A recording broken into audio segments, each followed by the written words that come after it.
Hello everyone, मैं प्रीति यादव आप सभी लोगों का लॉ मेंटोर में स्वागत करती हूँ। जैसे कि AIB 19 के एग्ज़ाम्स आने वाले हैं। परसों एग्ज़ाम है 22 दिसंबर को। तो आप सभी लोगों में से कुछ लोग ऐसे होंगे जिन्होंने कुछ भी प्रिपरेशन नहीं किया होगा। तो उन सभी लोगों के लिए और जो प्रिपरेशन करें उन लोगों के लिए भी हम वीडियो लेकर आए हैं। तो यहाँ पर जिन लोगों ने हमारे चैनल को सब्सक्राइब नहीं किया है प्लीज़ सब्सक्राइब कर दीजिए, लाइक कर दीजिए। तो आइए स्टार्ट करते हैं। तो यहाँ पर AIB 18, ठीक है। यहाँ पर जो फर्स्ट क्वेश्चन है, the concept of freedom of trade and commercial mention in Indian constitution is motivated from experience of the following country. तो यहाँ पर जो करेक्ट आंसर है वो ऑस्ट्रेलिया है। ऑस्ट्रेलिया इज आपका करेक्ट आंसर है। तो ये आप वन वर्ड के इस पे भी याद कर सकते हो। रिपीटेड क्वेश्चन हो सकता है, चांसेस नहीं है पर हो सकता है, तो इसलिए आप याद कर लीजिए, ये वन वर्ड में आपको पूछ सकता है।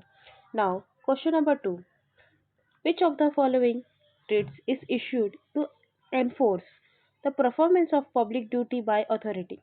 तो यहाँ पर जो आपका करेक्ट आंसर है ये ए मैंडामस। मैंडामस करेक्ट आंसर है, तो इसे भी आप वन वर्ड में याद कर लीजिए। Mandamus is writ is in issue to enforce the performance of public duty by the authority. Now question number 3, which of the following constitution amendment act has made the provision for publishing Hindi translation of constitution? तो यहाँ पर जो correct answer है वो आपका है D 58 amendment. इसे ऐसे याद कर लीजिए, ये भी वन वर्ड में आपको पूछ सकता है क्योंकि आपको ये जल्दी इस पे नहीं मिलेगा। बेयर एक्ट्स में अगर मिल जाता है तो काफ़ी अच्छी बात है, बट ये बेयर एक्ट क्वेश्चन से तो आपको ये वाले आंसर इजीली मिल जाएंगे। और इस टाइप के जो क्वेश्चन है ये वन वर्ड वाले हैं, तो ये आपको याद करना ज़रूरी है, ठीक है। देन मूव करते हैं। Which of the following is the landmark judgment of colourable legislation? तो यहाँ पर जो फोर्थ का आंसर है वो ए है, state of Bihar versus Kameshwar Singh. State of Bihar versus Kameshwar Singh जो कॉलरेबल जजमेंट के लिए बना गया है। State of Bihar versus Kamleshwar, ये भी आप वन वर्ड में याद कर सकते हो। Now question number 5, which of the following constitution amendment was passed in light of the advisory opinion revised in Berubari case? तो यहाँ पर जो आपका करेक्ट आंसर है वो सी है, कॉन्स्टिट्यूशन नाइन्थ अमेंडमेंट 1960। तो ये भी आप याद कर सकते हो। यहाँ पर जो आपका करेक्ट आंसर है मैं यहाँ पर मार्क कर देती हूँ, जो है सी। तो इसको भी आप याद कर लो। मोस्टली तो ज़्यादातर वन वर्ड में ही है, जो अगर आप प्रिपेयर अच्छा कर लोगे तो उस पर आपको अच्छे मार्क्स मिलने के काफ़ी चांसेस है। कोई भी ये सोच के ना बैठे कि 45 मार्क्स है तो मैं यूँ निकाल लूँगा, क्योंकि अब वैसा रहा नहीं है। तो प्रिपरेशन अच्छा कर लीजिए। Now question number 6, which of the following provision of constitution of India is relevant for solving question repugnancy between central law and state law? तो ये बेरेक्ट क्वेश्चन है, ये बेरेक्ट में आपको इजीली मिलेगा। बेरेक्ट में आप इन चारों आर्टिकल्स में जाइए, उसमें वर्ड फाइंड आउट करिए कि कौन सा आर्टिकल क्या बोल रहा है। तो यहाँ पर जो आपका करेक्ट आंसर है आर्टिकल 254, जो सेंट्रल लॉ स्टेट लॉ के बारे में बता रहा है, ठीक है। Now question number 7, what transition period was provided in Constitution of India for changing the official language of Union from English to Hindi? तो यहाँ पर क्वेश्चन नंबर 7 का जो आंसर है 15 ईयर्स लगे थे। तो इसे भी आप वन वर्ड में याद कर लीजिए, पूछा तो इजी हो जाएगा। 15 years. Now question number 8, in which of the following cases in it was held that there could be no reservation on a single post in the cut? तो यहाँ पर जो राइट आंसर है क्वेश्चन नंबर 8 का वो है Chakradhar Paswan versus state of Bihar. Chakradhar Paswan versus state of Bihar. तो इसको भी आप वन वर्ड में याद कर सकते हो, पूछा तो आपको इजी हो जाएगा। क्या है, कभी कभी ऐसा होता है पिछले साल के जो क्वेश्चंस होते हैं उसमें से कुछ क्वेश्चंस हमेशा रिपीटेड होते हैं। पूरा नहीं बोल सकते लेकिन एटलीस्ट एक दो क्वेश्चन तो रिपीटेड हो सकते हैं, तो वो एक दो मार्क भी इम्पोर्टेंट है, तो इसलिए एक बार रिविजन कर लेते हैं हम भी। Now question number 9, sexual harassment of working women at her place of work may also be considered as violation of which of the following provision is Constitution of India। तो ये क्वेश्चन भी एक तरीके से डायरेक्ट क्वेश्चन है, but कभी कभी नहीं मिलता है, तो इसे भी आप अच्छे से याद कर सकते हैं। क्वेश्चन नंबर 9 का जो आंसर है राइट 19(1)(g), 19 क्लॉज 1 का जी, डी, यानी यहाँ पर जो करेक्ट आंसर है वो डी है। Now question number 10, which of the following doctrine has been applied to resolve the conflict between Article 25(2)(b), 25(2)(b), 26(b) of the Constitution of India। तो यहाँ पर जो आपका करेक्ट आंसर है 10 का वो है A, doctrine of harmonious construction.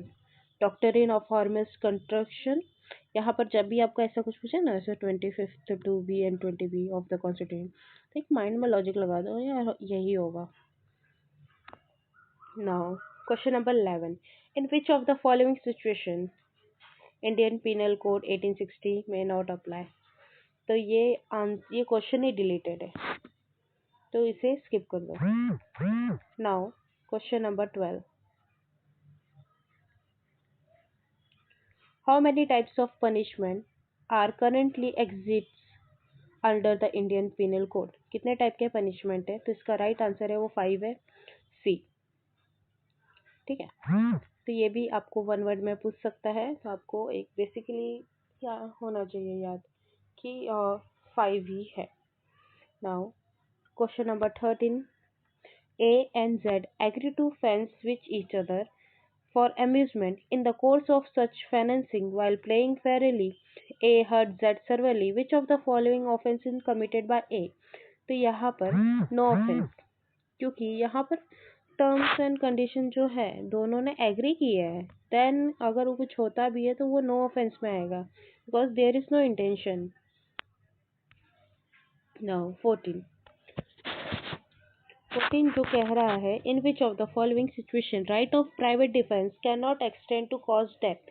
तो यहाँ पर जो आपका राइट आंसर है वो ये है C, in case when assault is reflecting cause of simple hurt. ठीक है, तो यहाँ पर जो करेक्ट आंसर है ये है, मतलब क्वेश्चन पहले क्या कह रहा है वो समझने की कोशिश करो, देन ऑप्शंस को देखो, अगर वो वन वर्ड में है फिर उसका आंसर करो। डायरेक्टली जय माता दी करके टिक मत मार देना। Now 15, for which of the following section of Indian Penal Code 1860 the word benefit does not include pecuniary benefit। तो ये डायरेक्ट क्वेश्चन है, तो आप इसे भी याद कर सकते हो अगर याद करना चाहो तो इंडियन पिनल कोड में आपको इसका जो राइट आंसर है वो ए सेक्शन 89 पेनिकुलरी जुडिक्शन के बारे में बताता है। Now question number 16, X intentionally pull up a woman while without her consent intend to annoy her as per the Indian Penal Code 1860, which of the following offense has he committed? तो ये हो गया criminal force. किसी औरत को बिना उसके consent से अगर आप कुछ भी करते हो तो क्रिमिनल फोर्स में आता है। 9 और 16 हो गया। Now 17, which what punishment is prescribed under the Indian Penal Code 1860 for the person who maim any minor in order that such minor may be used for the purpose of begging। तो यहाँ पर जो 17 का है answer, right answer है वो D है, imprisonment of for life and fine, imprisonment for life and fine. ठीक है, now 18, x threaten to public a defamatory libel concerning why unless why give him money।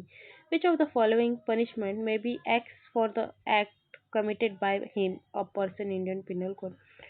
तो यहाँ पर जो करेक्ट आंसर है वो ये है 18 का B, imprisonment up to 3 year और फाइन और तो इंडियन पिनल कोड के आप इसमें जाओगे ना तो डिफामेशन के सेक्शन में, तो वहाँ पर आपको मिल जाएगा ये। ठीक है, तो यहाँ पर जो करेक्ट आंसर है 3 ईयर अप टू 5 फाइन और with both.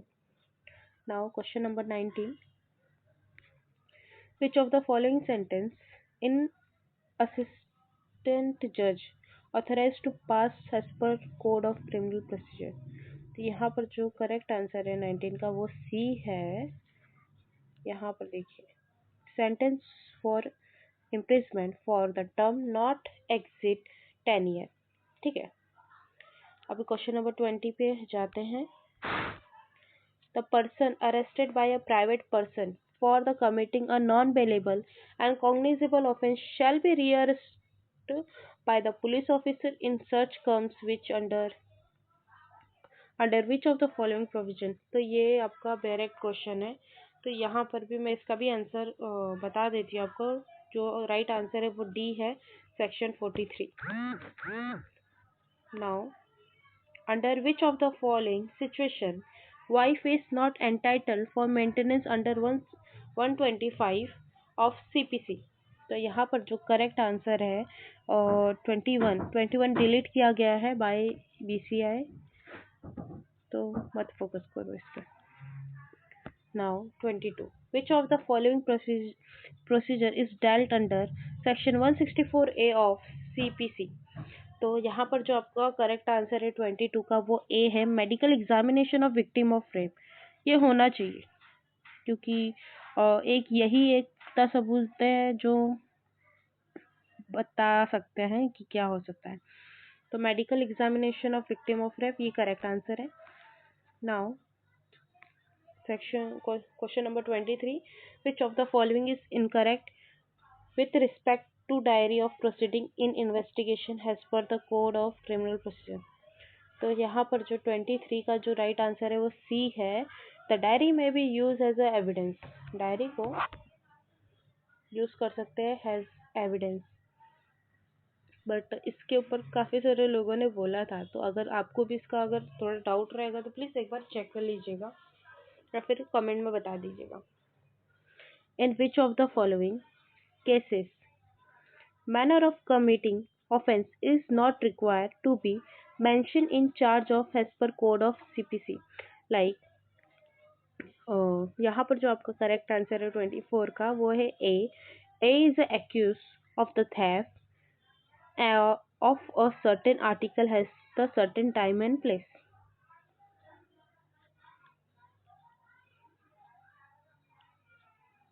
Now question number 25 delete किया गया है।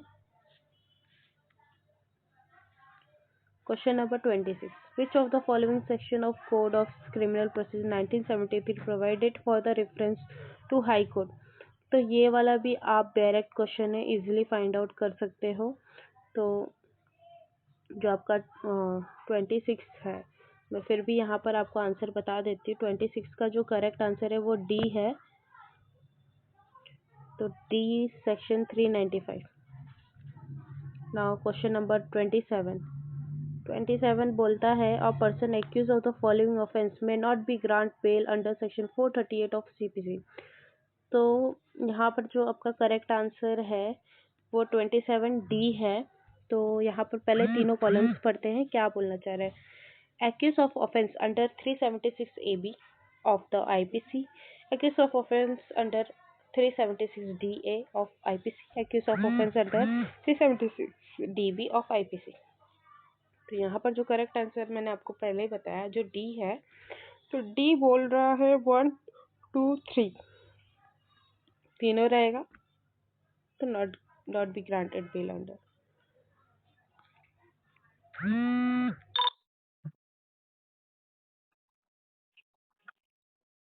Next second